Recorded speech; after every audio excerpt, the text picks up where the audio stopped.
Kryetari i Partisë Demokratike, Sali Berisha, në konferencën për sigurinë ushqimore, foli për neglizhencën institucionale në këtë sektor.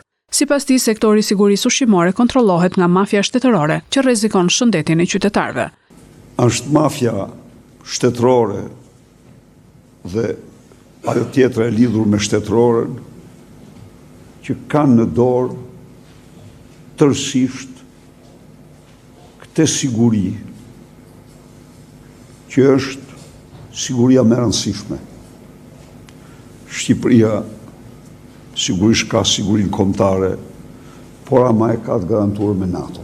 Dhe askush s'mund ta sulmojë Shqipërinë pa u përballë me Aleancën Atlantikut Veriut.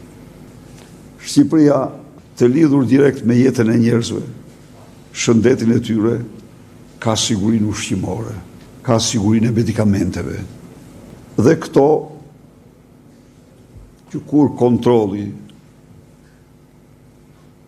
është në kthetrat e mafjes, urdhon laboratorit, shtetëror, ministri, ja merr kompetencat dhe ja jep një laboratori privat në shembullin atyre PPP-ve të shtetësisë për të ndarë parat me te.